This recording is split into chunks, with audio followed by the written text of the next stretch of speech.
One Monday morning, as I sat having breakfast in my small apartment, a call came in, and it felt like the whole world had just crumbled. The phone number was unfamiliar. No name displayed, but I picked up the phone anyway. A calm, warm female voice came through the speaker. "Hello. This is Tracy from Silver Oak Mortgage Servicing. We're calling about your unpaid mortgage debt." I stopped eating. My eyes shifted from my plate of noodles to the phone. Mortgage debt. I don't own any property. I've never worked with a bank for loans. I thought it must be some kind of joke, but Tracy's voice held no hint of humor. She continued without hesitation. "This debt is associated with the property at 42 Willow Lane, and the total amount due is $523,083. Oh, I couldn't believe my ears. $53,000. That was an enormous amount, far beyond anything I'd ever imagined. And more than that, I had no connection to that house. I live in a small 600-square-foot apartment in the suburbs of Chicago, where I barely manage to cover basic living expenses. How could I be involved in such a huge mortgage?"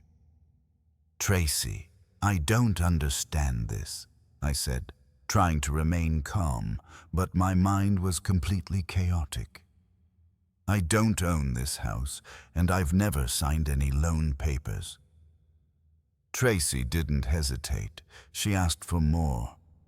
"Please provide your date of birth and social security number so I can verify this." I gave her the information, but all I could think was, how could this be happening? Everything suddenly turned cold.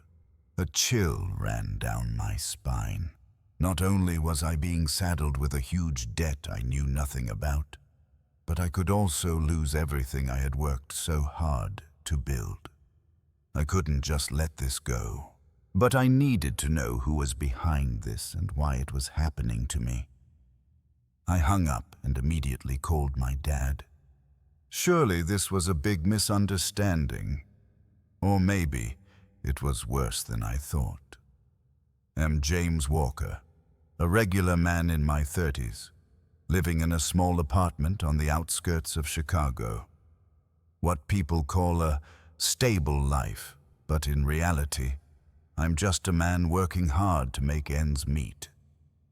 I have nothing special. I spend my days focusing on work, solving tech problems, occasionally just wanting some time to relax in the small apartment I've worked hard to build. I've always prided myself on not being in debt. Since I was young, I learned to save and manage my finances carefully. I don't have a habit of spending recklessly or borrowing from anyone. Everything I have is the result of relentless hard work, and I've always believed that if I lived a planned life, I would never have to worry about large debts, about things I couldn't control. My apartment is a modest space, but it has everything I need. Just as people often say, as long as you have a roof over your head and a stable job, that's enough to be happy. Yet, that morning, as I ate a simple breakfast, everything changed. That was the moment I realized my stable life had come to an end. When I received the call from Tracy, I didn't know it would set off a chain of catastrophic events that I couldn't have imagined. I had believed in the simplicity of my life, thinking that what I had was the result of the right choices. But now, I couldn't understand what had happened. When I called my father, I only hoped to get a reasonable explanation. It could be a huge misunderstanding, a mistake in the system. But the answer I received from him shocked me so much that I couldn't speak. "Why me?" I asked, my voice filled with anger. "Why use my name to borrow such a huge sum of money that I didn't even know about?" "My father is someone who always remains calm, even cold at times. But when I asked that question, I knew he didn't have an adequate answer. A long silence followed. Then he said, his voice hesitant, "Don't worry. This will be okay. It's all just a misunderstanding." But I could tell from his voice that it wasn't reassurance, it was avoidance. When I asked him to explain further, I heard my mother's sigh in the background. "James, you don't understand," she said, trying to explain gently. "We did this to help the family. You didn't use your credit to take out a loan. There's nothing serious going on. But I knew that was an excuse." There's nothing not serious about a loan of $523,000 taken out in my name that I never knew about. Everything suddenly became dark. I couldn't believe my ears. My parents, the people I had trusted, were behind such an illegal act. They had used an old power of attorney that I wasn't aware of, signed documents I had never seen, and put me into a debt that I couldn't escape from. The truth was becoming clearer. I had been deceived, not just by outsiders, but by the very people I called family. I felt like everything around me was collapsing. Everything I had built, from my job to my stable life, was now being threatened. It felt like a part of my life, something I had always believed was mine, had been taken away. I began to realize that I couldn't continue living as an irresponsible person, as someone anyone could exploit. At this point, I didn't just need justice. I needed to protect myself. No longer the obedient son, no longer the tough older brother in the family. I started thinking about the next steps, about how I would face this betrayal. I couldn't let it pass easily anymore. Everything had to be made clear, and I wouldn't stay silent for another second. This was just the beginning of a fight I wasn't prepared for. A month passed since the party, and everything in my life had changed completely. Sarah's article had given me the recognition I had always longed for. Not only did I receive invitations from famous restaurants, but food-related TV shows also started reaching out to me. I was invited to culinary competitions, guest spots on TV programs, and received praise from top chefs. My life, once a string of dull days and being neglected by my own family, was now full of opportunities. However, throughout these days, a strange feeling kept lingering. Despite receiving attention and new opportunities, a part of me still couldn't shake the feeling of lack from my family. My mom and sister still didn't truly understand my passion. They didn't show up at the party, and even though they later apologized, I couldn't erase the feeling that they had never really seen me. Their apologies were just the beginning, but not enough to wash away the wounds I had suffered. One evening, as I sat alone in my kitchen preparing for the next party, I received a surprising call from my mother. I looked at the phone screen and couldn't help but feel anxious. This was the first time my mother had called me since the article was published. "Hello, Kyla," my mother began, her voice full of warmth and sincerity, a contrast to the way she had spoken before. "I read the article, and I want to say how proud I am of you. I can't imagine you've done such wonderful things. I'm sorry for not understanding you before. I see you truly have talent, and I want you to know I will always love you." I listened to my mom, and I couldn't hide my emotions. At that moment, I didn't know how to respond. Although those words couldn't change the past, at least I could feel a change in her heart. Maybe she didn't fully understand my passion, but at least she recognized that I had done the right thing. Thank you, Mom, but you don't need to apologize. I just want you to understand that what I do is because of passion. You don't need to understand everything, but I need you to believe in me, I replied, feeling a bit of relief. After that call, I felt like a weight had been lifted off my shoulders. While the family relationship may never return to what it was, at least I had done the most important thing. I had gained confidence and would no longer let the lack of emotional support from my family hold me back. My story wasn't just about a party. It was about perseverance and courage. I learned that sometimes, to succeed, you have to walk alone, even if you don't have the support of your family. And when you are confident in your path, the world will start to see your value. That day, when I stood in the kitchen looking at the dishes I was preparing for the next party, I realized how much I had grown. The recognition from the community, from those who truly understood my passion, helped me confirm that I could achieve great things. I didn't give up, and that was the most important lesson I could learn. In the end, I realized that family isn't everything, even though they may be the most important people in your life. But if they can't see your value, that's not your fault.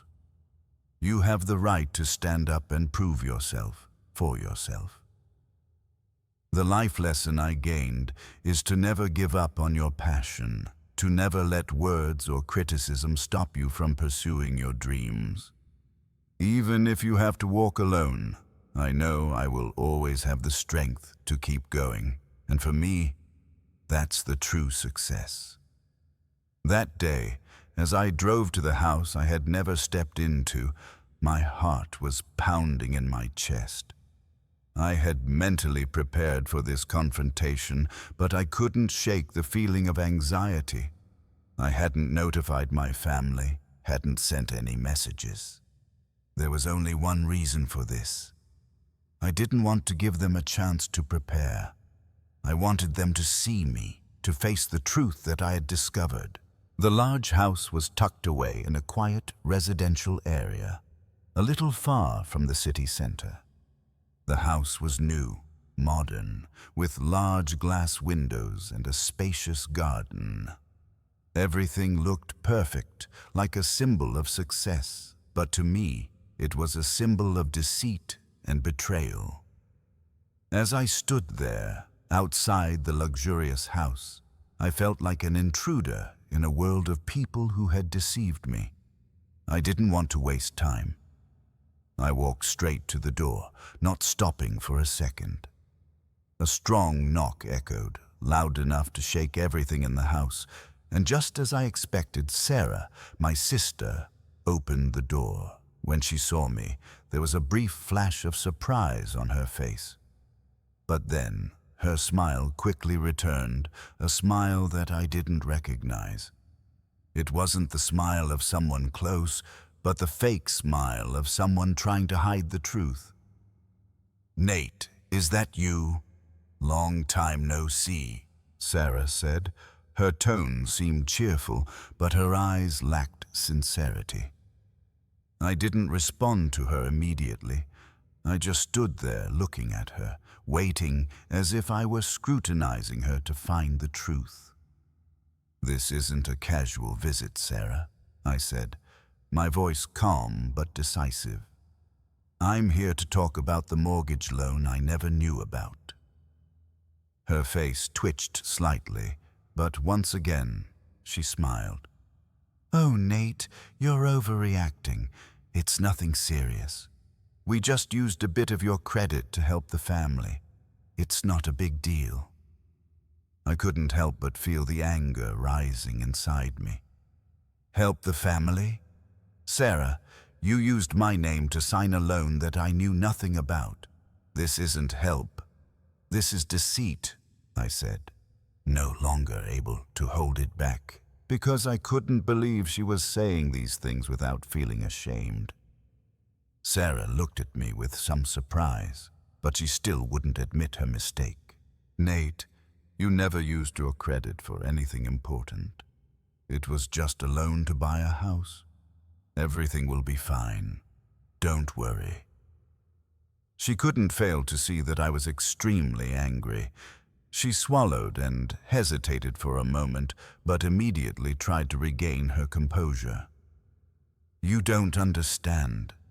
This was a decision made by the whole family.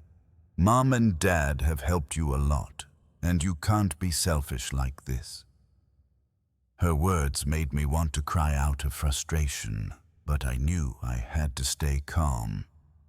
I walked into the house without asking for permission, without waiting for Sarah to invite me. I looked around and saw that while it was new, everything here had a fake feel to it. Everything was decorated like a perfect family movie. But I knew it was just a facade. This was where the deceit and secrets I never knew about were kept. I don't care how you've helped me, Sarah, I continued. Now my voice had turned cold. What I care about is that you used my name to borrow a sum of money I knew nothing about. I can't stay silent anymore. I won't accept being deceived like this. Sarah looked confused. She didn't know what to do. And at that moment, I pulled out a thick stack of documents from my bag, thick enough to make the air in the room feel heavier. I slowly opened them and placed them in front of Sarah. These are all the documents proving the fraud. This is the loan contract, the forged papers, the false information my parents provided to the bank, I said in a cold voice. And I won't stop until everything is made clear. If you can't fix this mistake, I will have no choice but to take legal action. Sarah looked at the documents in my hand. Her eyes widened, and she couldn't hide her worry. Nate, can we settle this without making it so tense?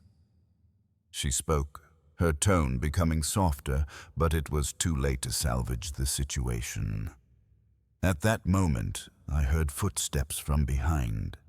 My parents walked into the living room. My dad stood at the door, his gaze cold and filled with arrogance, showing no remorse or regret.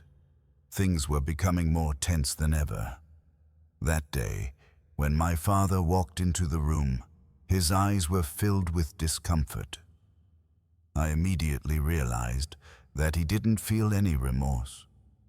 Instead, his gaze seemed to say, "You don't understand this, James." My mother followed him, her face wet with tears, but I knew that those tears weren't out of regret, but because she feared losing control. "James, you don't understand this," my father spoke, his voice deep and firm, just like he always did when he wanted to end an argument. "We just wanted to help you and the family. You don't need to complicate things like this. We didn't do anything wrong." I couldn't believe my ears. Didn't do anything wrong? Dad, this is fraud, a crime. How could you think using my name to sign for a loan that I knew nothing about is helping? He remained silent for a moment, then turned away. "Don't make a big deal out of this. It's just a loan. We needed a house, and you didn't use your credit for anything important." The way he spoke, cold and distant, made me feel like I was just a tool for them to use whenever they needed. I had never heard him speak to me like that. His eyes weren't filled with remorse, but exhaustion, as if he wanted to finish this as soon as possible. My mother sat down on a chair, her hands tightly gripping the armrests as if she were trying to hold back her tears. "James, you don't understand. We've helped you so much, and now you're turning against us? Just because of a loan you don't need to worry about? What else do you have to fear?" I felt my blood boiling, but I tried to stay calm. I looked at my mother, then back at my father, my eyes full of disappointment. "You've ruined my life. You've put me in debt for a sum of money I knew nothing about. You think I'll just sit here quietly and take it? No, never." The atmosphere in the room became so silent that I could hear my own breath. Sarah, whom I thought would stand by me, was sitting silently, her eyes fixed on her phone screen, not daring to look at me. She didn't say a word, didn't protest, just sat there like an outsider. Her indifference made me angrier. How could a family treat each other like this? "You've taken advantage of me," I continued, my voice becoming more stern.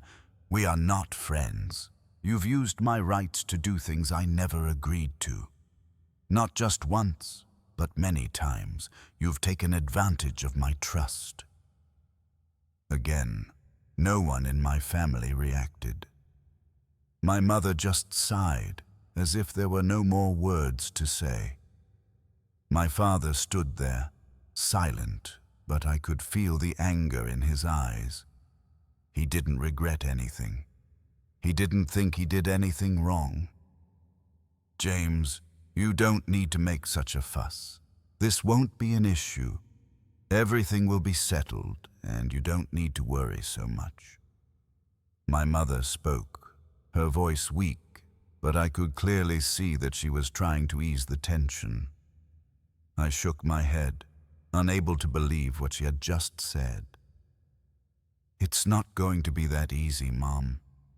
You've ruined my life, and I won't let you get away with this so easily." My father stood up, his cold gaze on me. "You really don't understand what's important. We've helped you so much.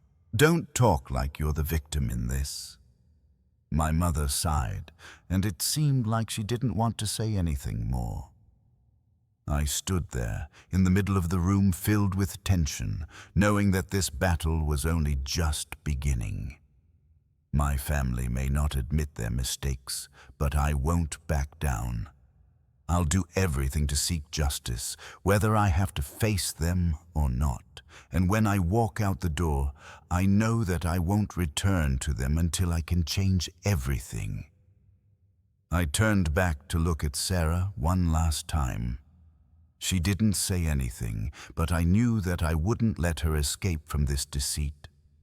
This wasn't over. The confrontation with my family made me realize one profound truth. They were not ready to admit their mistakes, and they had no intention of correcting anything. I couldn't let everything continue like this. Although everything in my family was in chaos, I knew that if I didn't stand up for myself, no one else would do it. The person I trusted the most all this time, and now she would be the one fighting alongside me in this case. From the moment I called her, she didn't waste any time reacting. "James, this is not just a small mistake.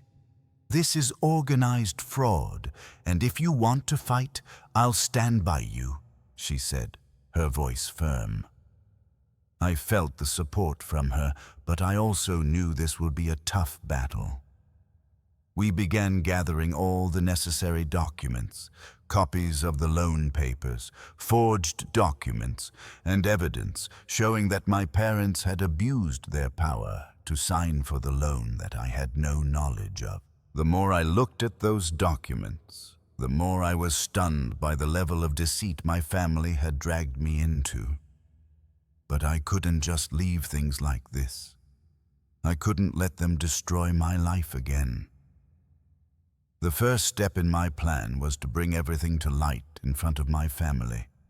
I couldn't let them continue living in lies. I was no longer the obedient child.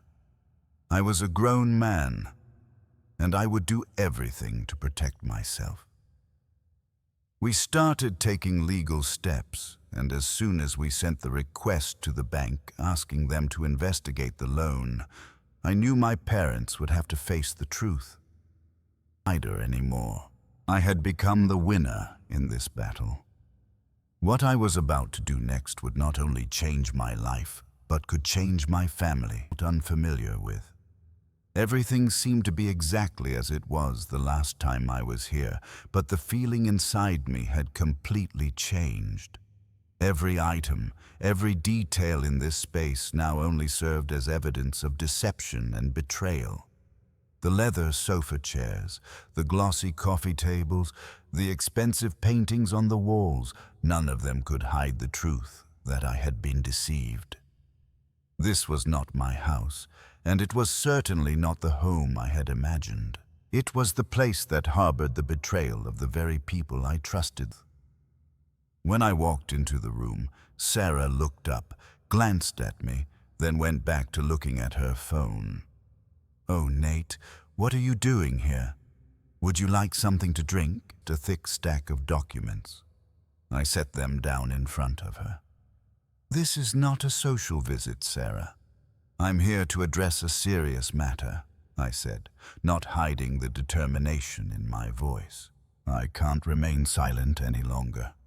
You have used my name to borrow money I knew nothing about. And now, I'm not going to let this happen anymore."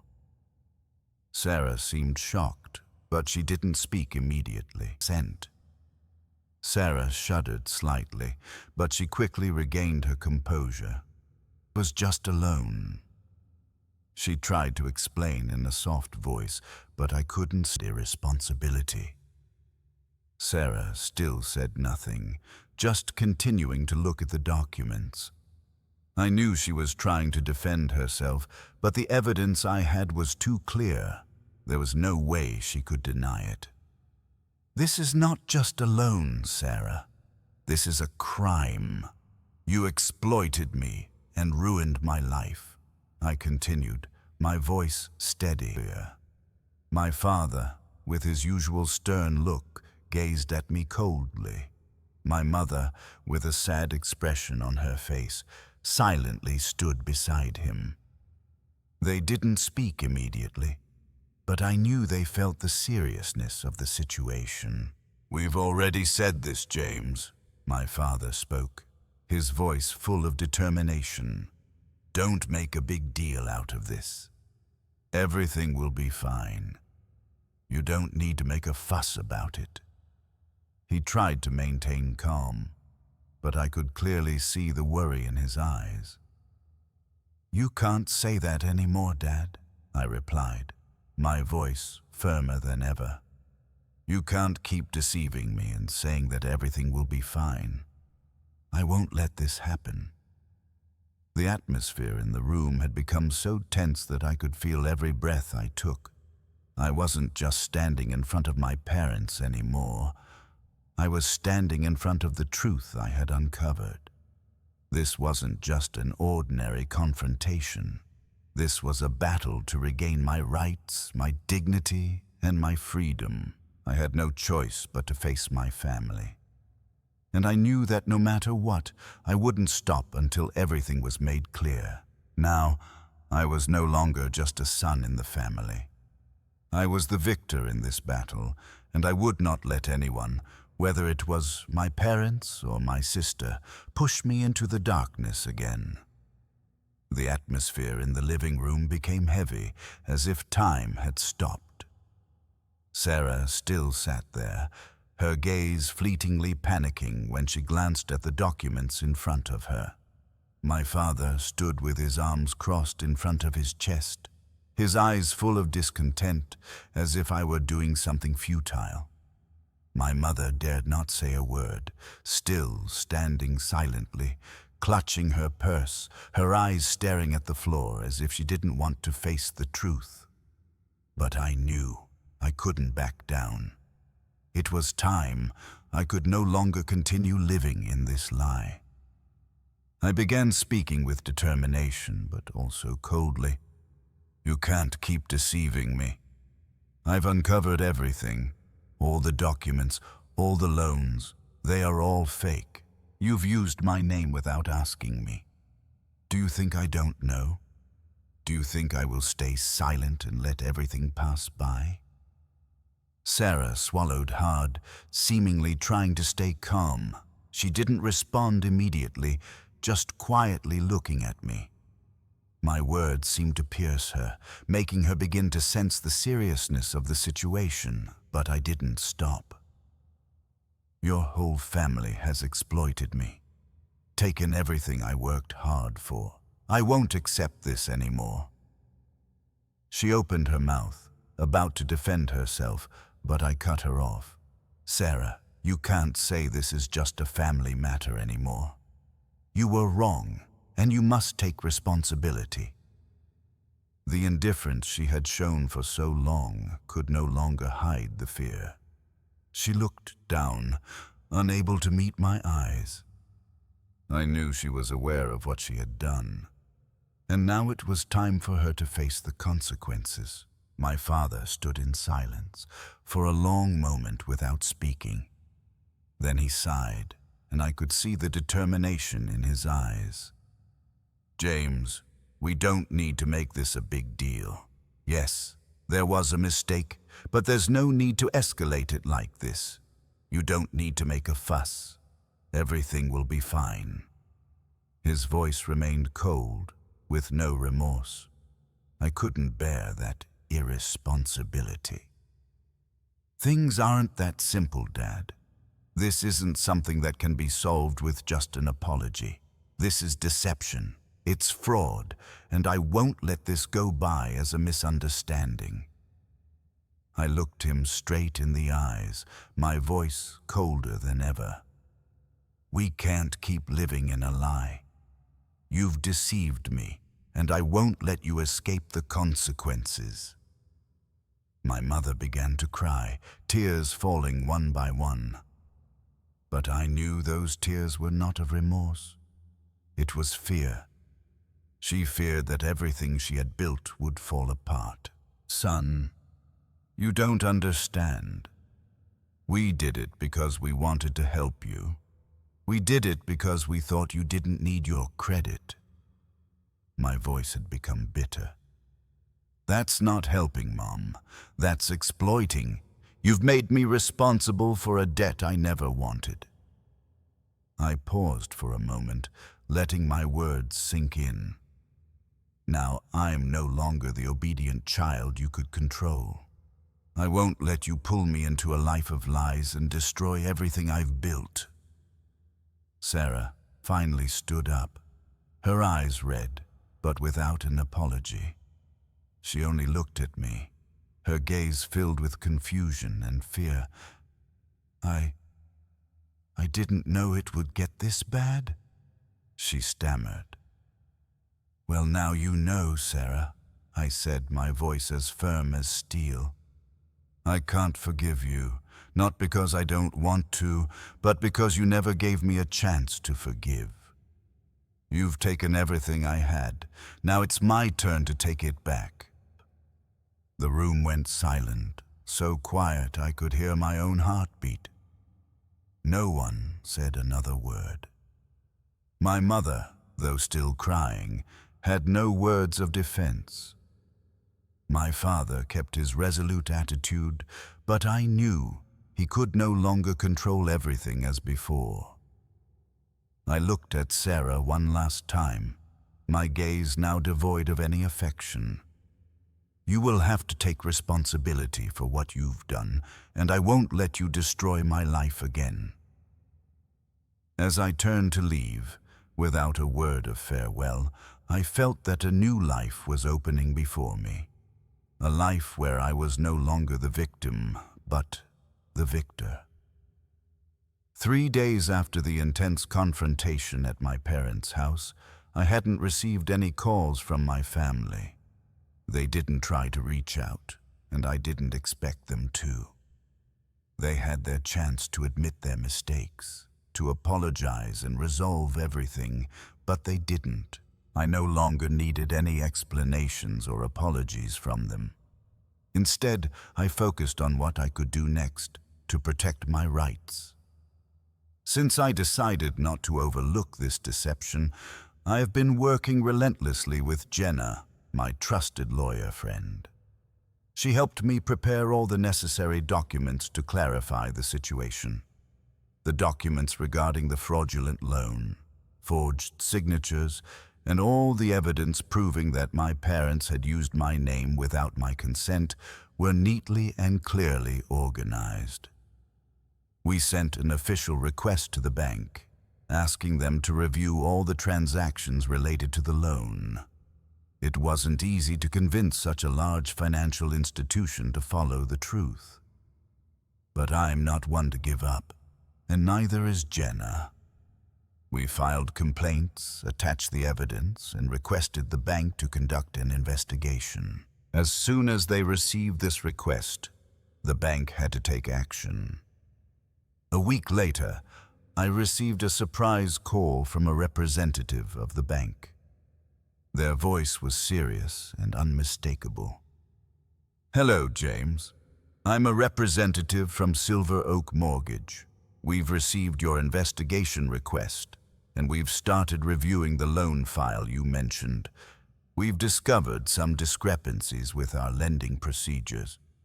We sincerely apologize for this inconvenience and will continue to work with you to resolve the issue." I couldn't believe my ears. They had actually started an investigation, and everything I had feared was slowly coming to light. At that moment, I felt a shift. The months of worry and tension were gradually fading, and now I had the power in my hands. After the bank acknowledged the deficiencies in checking the loan file, they began reinvestigating the entire loan process, from signing the contract to verifying the documents. And the results didn't disappoint me. Just as I suspected, everything showed signs of fraud. My signature was forged, the loan documents were altered, and all the information about the loan was incorrect.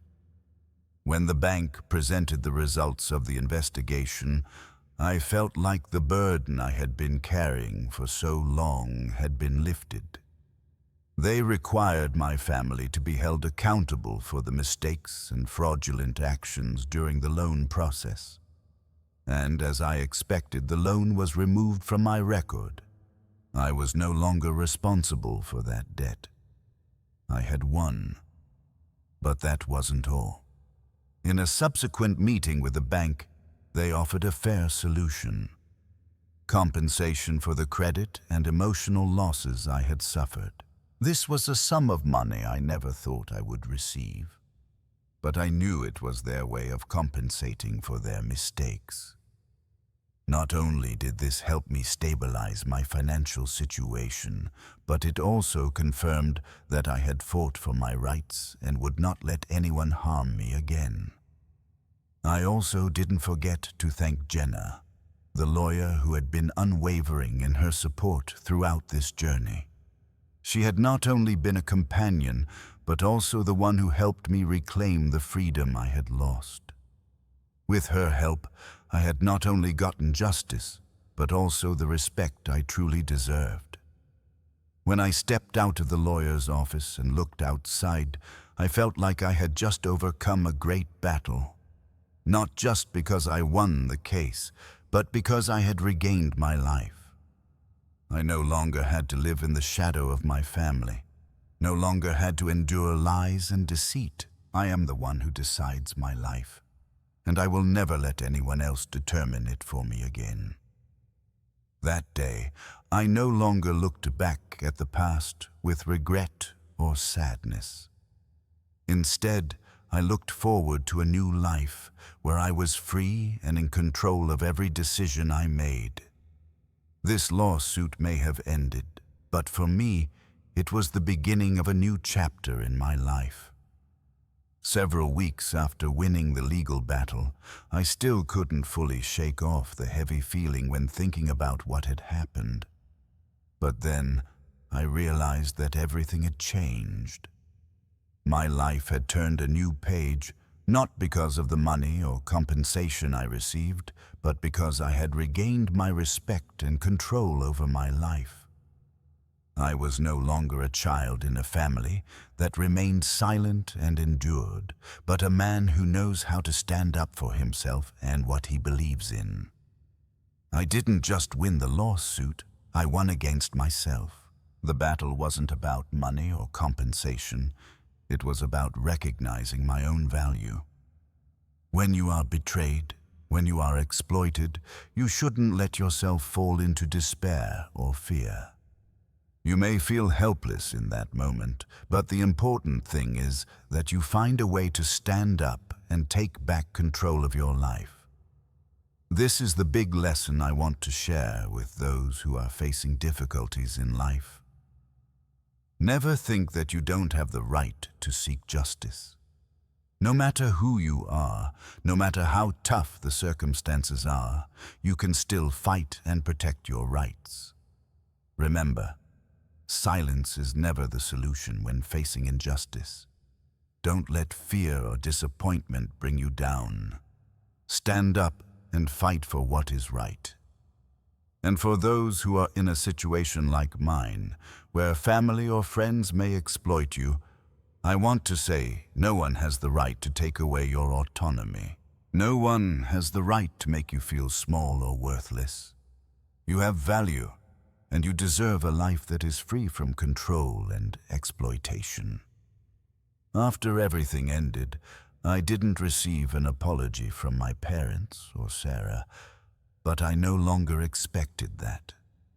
An apology couldn't change what had happened, and I didn't need it to feel liberated. I'd been able to stand tall and fight for myself, and that was the most important thing. I don't know what the future holds, but I know that I've learned how to walk my own path. Life isn't always fair, but we can create fairness for ourselves. And no matter how difficult the road ahead may be, I will always remember that no one can make me fall if I don't allow it. With everything I've been through, I want to give some advice to those reading this story. Always believe in yourself. Don't let others define your worth. You are the only one who can decide the path you take. And no matter how many challenges you face, remember that you deserve a life that is whole, free, and fair. Finally, I didn't just reclaim justice for myself, but I also want to send this message to those who are in the shadows of deception. You are not alone. Stand up and fight. Justice will always find a way to win, and it starts with you believing in yourself and never giving up. So, if you're feeling lost or pushed into a difficult situation, remember that each of us has the right to stand up and say, "Enough. It's time for me to take back my life."